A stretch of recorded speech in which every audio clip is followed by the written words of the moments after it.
বাবু, তোমাকে আমি একটা দারুণ ম্যাজিক দেখাবো, ঠিক আছে? কি গো, ফোন নিয়ে ব্যস্ত? তোমাকে আমি আজকে একটা দারুণ ম্যাজিক দেখাবো, ঠিক আছে? শোনো, কিন্তু তার একটা শর্ত আছে। যদি আমি তোমাকে একটা ভালো ম্যাজিক দেখাতে পারি তাহলে তুমি আমাকে একটা ক্যাডবেরি দেবে, ওকে? আমার একটা চকলেট চাই। আচ্ছা শোনো, তুমি ম্যাজিকটা শোনো ভালো করে, মন দিয়ে।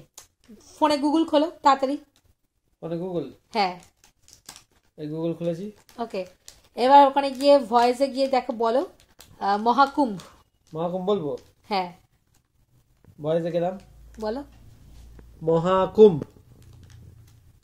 মহাকুম্ভ লেখা আসছে। ওকে, লেখা আসছে, ঠিক আছে? কি হবে এসছে তো? ভালো করে ভালো করে বলে যাও। কি হবে? জাস্ট সি কি হচ্ছে। ওয়েট, কি হচ্ছে? কি ফুল? ফুল ফুল, পুষ্প বৃষ্টি, পুষ্প বৃষ্টি। আরে ভালো তো, আপনারাও ট্রাই করুন। মহাকুম্ভ লিখে অবশ্যই আমাদের কমেন্ট করে জানাবেন দেখতে পেয়েছেন কিনা, ঠিক আছে?